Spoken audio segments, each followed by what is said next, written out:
السلام علیکم ورحمۃ اللہ وبرکاتہ۔ بسم اللہ الرحمن الرحیم۔ سامعین و ناظرین، ہماری اپنی ہی اس چینل ہیلپر فار عربک میں آپ سب کو خوش آمدید ہیں۔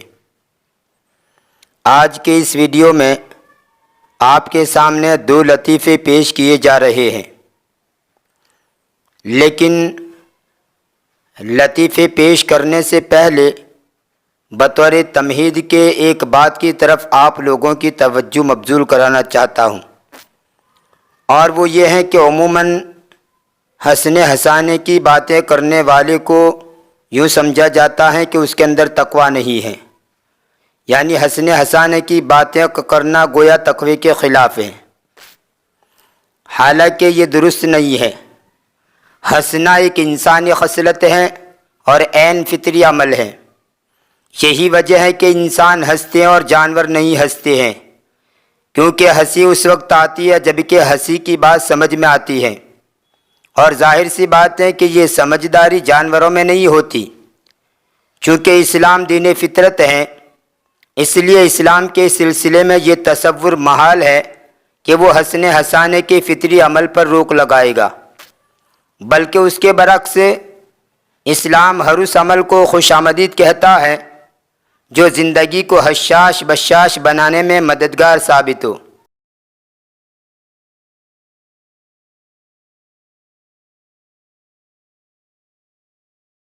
اسلام یہ پسند کرتا ہے کہ اس کے پیروکار یعنی اس کے ماننے والوں کی شخصیت بارونق، حشاش بشاش اور تر و تازہ ہو۔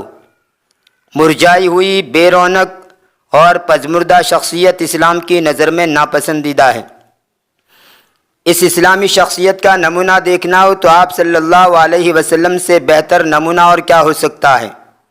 آپ کی سیرت کا مطالعہ کرنے والا بخوبی جانتا ہے کہ آپ علیہ السلام گوناگوں دعوتی مسائل اور اس راہ میں پیش آنے والی مشکلات کے باوجود مسکراتے اور خوش بھی رہتے تھے۔ آپ کے ہونٹوں پر مسکراہٹ ہوتی تھی۔ اپنے ساتھیوں یعنی صحابہ کرام کے ساتھ بالکل فطری انداز میں زندگی گزارتے تھے، اور ان کے ساتھ ان کی خوشی اور ہنسی مذاق کی باتوں میں شرکت فرماتے تھے، ٹھیک اسی طرح جس طرح ان کے غموں اور پریشانیوں میں شریک رہتے تھے۔ زید بن ثابت سے آپ کی شخصیت کے بارے میں سوال کیا گیا تو انہوں نے جواب دیا کہ میں تو آپ کا پڑوسی تھا، جب وحی نازل ہوتی تو مجھے بلا بھیجتے تاکہ میں اسے لکھ لوں۔ آپ کی یہ حالت تھی کہ ہم سب جب دنیا کی باتیں کرتے تو آپ بھی ہمارے ساتھ دنیا کی باتیں کرتے، اور جب ہم آخرت کی باتیں کرتے تو آپ بھی ہمارے ساتھ آخرت کی باتیں کرتے، اور جب ہم کھانے پینے کے بارے میں باتیں کرتے تو آپ بھی ہمارے ساتھ اسی موضوع پر باتیں کرتے۔ آپ ہمارے ساتھ ہماری ساری گفتگو میں شریک ہوتے تھے۔ الغرض ہنسنا ہنسانا یہ تقوی کے خلاف نہیں ہے۔ مجھ میں یہاں تقریر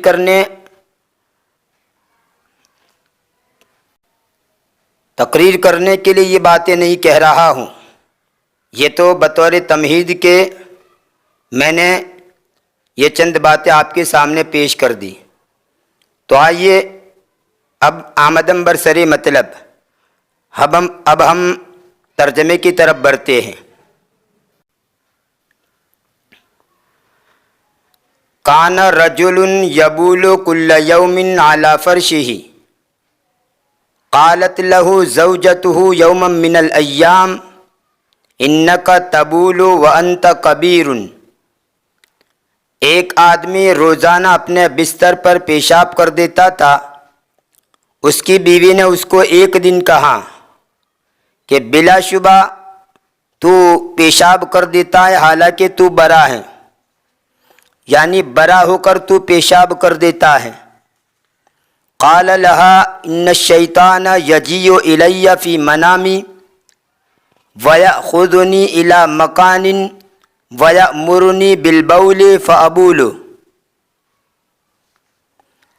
اس نے بیوی سے کہا کہ بلا شبہ شیطان میرے پاس میرے خواب میں آتا ہے اور مجھے ایسی ایک جگہ پر لے جاتا ہے اور مجھے پیشاب کرنے کا حکم دیتا ہے تو میں پیشاب کر دیتا ہوں۔ قالت له زوجته، ان الشیطان اذا حضر الیک فقل له اننا فقراء لیس لنا مال ولا عقار فاعطنا مالا۔ اس کی بیوی نے اس کو کہا کہ بلا شبہ شیطان جب تیرے پاس حاضر ہو تو اس کو کہہ کہ ہم محتاج ہیں، ہمارے پاس نہ مال ہیں اور نہ جائیداد ہیں۔ فقیر کی جمع فقراء ہے، اس کا معنی غریب کے بھی ہوتے ہیں اور محتاج کے بھی ہوتے ہیں، اور عقارن جاگیر، زمین اور غیر منقولہ چیزوں کو کہا جاتا ہے، جس کی جمع عقارات آتی ہیں۔ اور فآتنا مالن، آتا یعطی، اعطان کا معنی دینا، اس سے آتے یہ امر کا صیغہ ہے اور نہ اس کا پہلا مفعول ہے اور مالن دوسرا مفعول ہے۔ ففی الیوم التالی اتی الشیطان فی منامہ فقال له ما قالت زوجته۔ اگلے دن شیطان اس کے خواب میں آیا تو اس نے وہ بات کہی جو اس کی بیوی نے کہی تھی۔ فقال له ما قالت زوجته، ما قالت زوجته میں ما جو ہے وہ ما موصولہ ہے، وہ چیز جو کہ یا وہ بات جو کہ اس کی بیوی نے کہی تھی۔ قال لماذا لم تقل من قبل امشی معی وخذ ما تحتاج الیہ۔ شیطان نے کہا کہ اس سے پہلے تو کیوں نے مجھے کہا نہیں، چل میرے ساتھ اور جس چیز کی بھی تجھے ضرورت ہو اس کو لے لے۔ یا من قبلوں میں لام کے اوپر پیش پڑیں گے، یہ من حرف جر کی وجہ سے من قبل نہیں پڑھیں گے، من قبلو پڑھیں گے۔ یہاں پر قبلو مبنی ہے، اس کی شکلیں بنتی ہیں کہ کب قبلو مبنی ہوگا، کب معرب ہوگا، یا اس کی بحث کی ضرورت نہیں ہے، موقع کے اوپر اس کو بیان کر دیا جائے گا۔ بہرحال یہاں پر من قبلو لام کے اوپر پیش پڑیں گے، یہ مبنی بر ضمہ ہوگا۔ فَذَهَبَ مَعَهُ وَأَجْلَسَهُ الشَّيْطَانُ وَأَمَرَهُ بِحَمْلِ السَّلَّةِ الْمَمْلُوَةِ مِنَ الرُّبِّيَّاتِ۔ وہ شیطان کے ساتھ گیا، شیطان نے اس کو بٹھایا اور اس کو حکم دیا اس ٹوکری کے اٹھانے کا جو کہ روپیوں سے بھری ہوئی تھی۔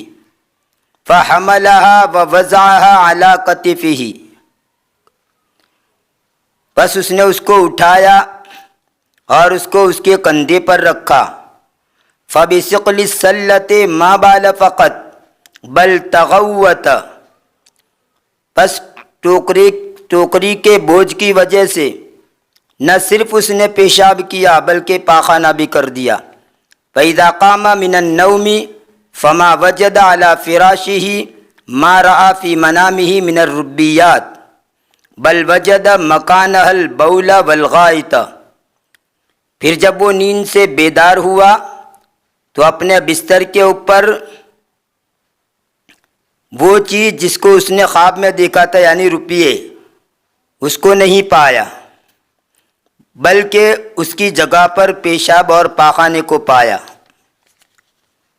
فرشن، فراشن اور فرشتن کا معنی ہوتا ہے بستر، گدا، اس کی جمع فروشن بھی آتی ہے اور افریشتن بھی آتی ہے۔ طریح الفراش، بستر پر پڑا ہوا، بیمار آدمی کو کہا جاتا ہے طریح الفراش، یعنی جو آدمی بیمار پڑ گیا اور بستر سے لگ چکا ہو اس کو کہا جاتا ہے طریح الفراش، یعنی بیمار آدمی۔ فالزوجة إذا رأت ما على فراشه من البول والغائط فقالت لزوجها إنك كنت تبول من قبل فقط وتتغوط الآن۔ پس بیوی نے جب دیکھا اس پیشاب کو اور اس پاخانے کو جو اس کے بستر پر تھا تو اپنے شوہر سے کہا کہ بلا شبہ تو پہلے صرف پیشاب کرتا تھا اور اب تو پاخانہ بھی کرنے لگا ہے۔ فقال لها، تو شوہر نے بیوی سے کہا ان الشیطان اخذنی الی موضع ووضع السلة المملوة من الربیات علی کتفہ فبثقل السلۃ بلت وتغوت ایضا۔ شوہر نے بیوی سے کہا کہ بلا شبہ شیطان مجھ کو ایک جگہ پر لے گیا اور روپیوں سے بھری ہوئی ٹوکری اس کے کندھے پر، یا اس کو یہاں پر آپ علی کتفی بھی کہہ سکتے ہیں، علی کتفی یعنی میرے کندھے پر، اور روپیوں سے بھری ہوئی ٹوکری میرے کندھے پر رکھی، تو ٹوکری کے بھاری پن کی وجہ سے میں نے پیشاب کر لیا اور پاخانہ بھی کر دیا۔ بال یبول بولن اجوف واوی ہے نصر عنصروں سے پیشاب کرنا، اور تغوت یتغوت تغوتن اس کا معنی ہے پاخانہ کر دینا،